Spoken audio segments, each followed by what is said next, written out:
Maya-maya pa ay nagsimula na ulit ang laro, at sa pagkakataong ito ay napansin ni Yamashita na mas pinag-iigihan na ni Goro ang pag-pitch kaya nahuhuli siya sa pagbat hanggang sa ma-strikeout na siya. Naiintindihan naman ni Mr. Okubo si Yamashita dahil habang tumatagal ay mas lalo pa umanong lumilinas ang pagbato ni Goro kaya nararamdaman nito na mas may igagaling pa ang bata bilang pitcher. Natuwa naman ang mga bata dahil tie ang kanilang score, at sinabing kung makakapag-home run sila ay siguradong panalo na sila. Ngunit nang magsimula na ulit ang laro ay sinabi ni Mr. Sawamura sa isang player na huwag na nilang patagalin pa at tutuhanin na ang laro. Dahil doon ay nahirapan na ang mga bata na tirahin ang pitch ng lalaki.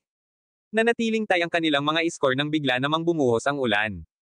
Aayaw na sana ang mga taga-district team, pero sinabi ni Goro na pwede naman nilang ituloy ang laro at pumayag naman ang mga iyon, para na rin pagbigyan ang mga bata dahil nakasalalay doon ang pagpapatuloy ng team ng mga iyon. Dahil doon ay sinabi ni Goro na hindi niya na dapat palampasin ang pagkakataong ibinigay ng mga yun sa kanya, hanggang sa maya-maya pa ay ma-strikeout niya na ang mga kalaban. Dahil sa impluensya at suporta na ibinibigay ni Goro sa team ay sinabi ni Mr. Ando kay Momoko na maaaring maisalba pa nila ang Dolphins team, pero hindi na umano yun dapat manatili sa team dahil malaki pa umano ang ihuhusay ng bata bilang baseball player. Para kay Mr. Ando ay dapat nilang hayaan na maturuan si Goro ng iba pang baseball coaches at makipaglaro sa mas magagaling na baseball players alang-alang kay Goro at sa kinabukasan ng mundo ng baseball. Dahil naman sa lalong paglakas ng ulan ay nararamdaman ni Goro na dumudulas na sa kamay niya ang bola, at nang magpipitch na siya ay bigla naman siyang nadulas kaya sa labas niya naihagis ang bola at lumamang na ang district team, bagay na labis na ikinainis ng bata. Mahilig ka bang manood ng anime, movies at sport? Tamang-tama itong application ng Usini na ginagamit ko. Dahil halos lahat ng palabas ay andito na. Dito ako palagi nanonood ng mga anime na ating ni-recap mga idol. Kaya kung gusto mo din ito ay nasa pin comment lang sa baba ang kasagutan, salamat. Gayunpaman, hindi pa rin sumuko si Goro at naniwala na makakahabol pa sila sa score ng kalaban, pero sa huli ay natalo rin sila. Dahil doon ay lumapit si Mr. Sawamura kay Manager Ando para sabihin na sana ay tumupad ang mga ito sa napagkasunduan, nang biglang makiusap sa kanya ang anak niya na makagamit pa rin ng field, pero ang tanging sinabi niya lang dito ay hindi na pwedeng baguhin ang napagkasunduan na. Habang naglalakad palayo ay sinalubong ni Yasuhiro si Mr. Sawamura para sabihin na maglalaro pa sila ng isa.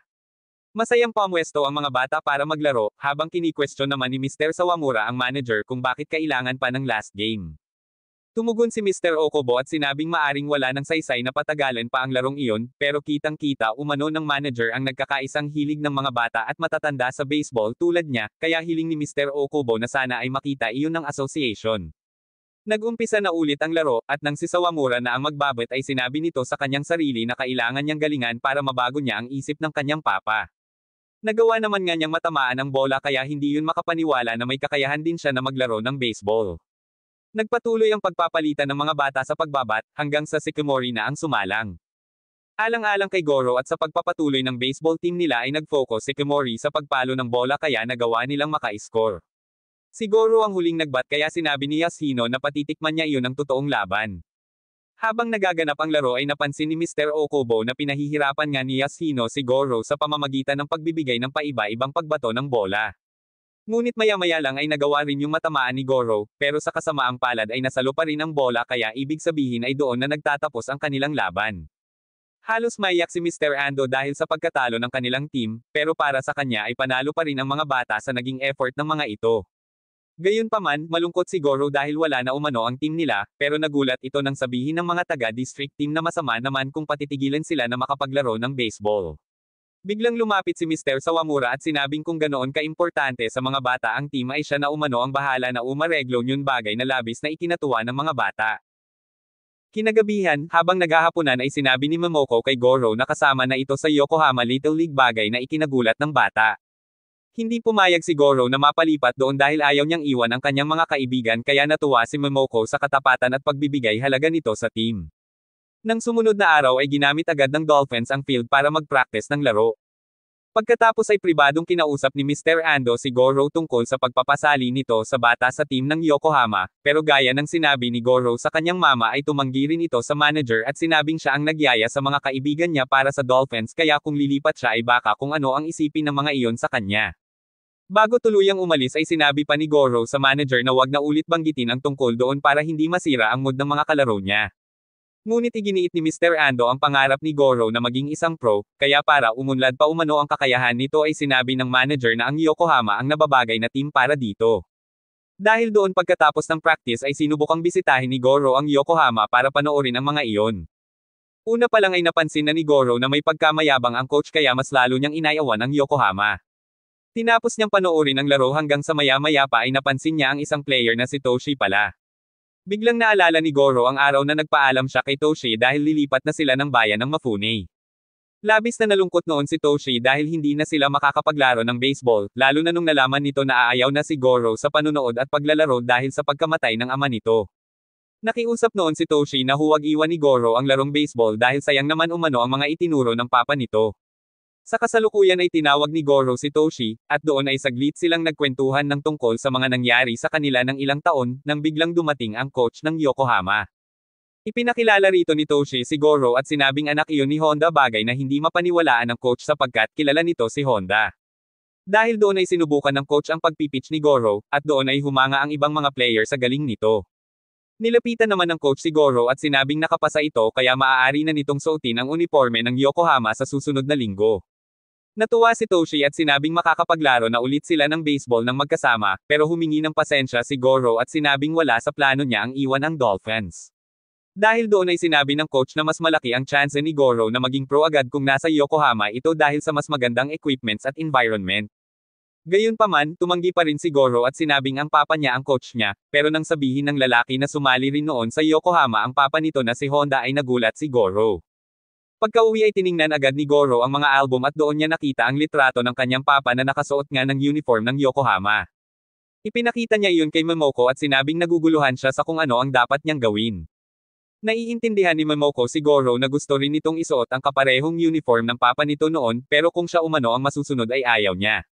Nanindigan si Goro na maganda nga sa Yokohama at sinabing naroon pa ang kaibigan niyang si Toshi, ngunit sinabi ni Momoko na hindi niya papayagan si Goro na talikuran ang mga kaibigan nito dahil masasaktan ang mga iyon sa kanyang gagawin. Gayunpaman, nagmatigas pa rin si Goro hanggang sa bigla na siyang masampal ni Momoko dahil sinabi niya na hindi siya naiintindihan nito, at kung nabubuhay lang ang mama niya ay siguradong maiintindihan siya niyon hindi gaya ni Momoko. Kinabukasan, habang nag-aalmusal ang dalawa ay mahinahon ang kinausap ni Momoko si Goro, pero hindi nagtagal ay nagtalo na naman sila dahil sa desisyong ipinipilit ni Goro. Pumasok na sa paaralan si Goro, at doon ay sinalubong siya ni Sawamura na ipinagpapahili ang bagong baseball glove. Si Shimizu naman ay nagpaikli na ng buhok nang sa gayon ay makapaglaro umano ito ng maayos. Dahil doon ay sinabi ni Goro sa kanyang sarili na hindi pa iyon ang magandang pagkakataon para sabihin sa mga iyon, nang may biglang magyaya sa mga iyon na maglaro ng dodgeball. Sumama ang tatlo pero agad na pinigilan ni Goro si Kimori at sinabing mag-uusap sila. Sa opisina naman ay sinabi ng isang player kay Shijino na may magandang babae na naghihintay dito sa labas. Nagtaka si Shijino at sinabing wala naman siyang kilala na magandang babae, kaya lumabas ito para malaman kung sino iyon, at nagulat siya nang makita na si Momoko pala ang naghihintay sa kanya. Sa rooftop ng paaralan, nabigla si Kimori nang malaman na aalis na si Goro sa Dolphins, pero kahit ganon ay sinabi nito na wala naman siyang makitang dahilan para tutulan iyon sabay takbo paalis. Sa isang coffee shop, inihayag ni Momoko kay Shijino ang sakit na nararamdaman niya tungkol sa pagpupumilit ni Goro na lumipat sa Yokohama, at sa hindi niyon pagbibigay ng konsiderasyon sa mga kaibigan at ka-team. Sinabi ni Shijino na kakausapin niya ang bata, pero napansin nito na hindi lang yun ang problema ni Momoko.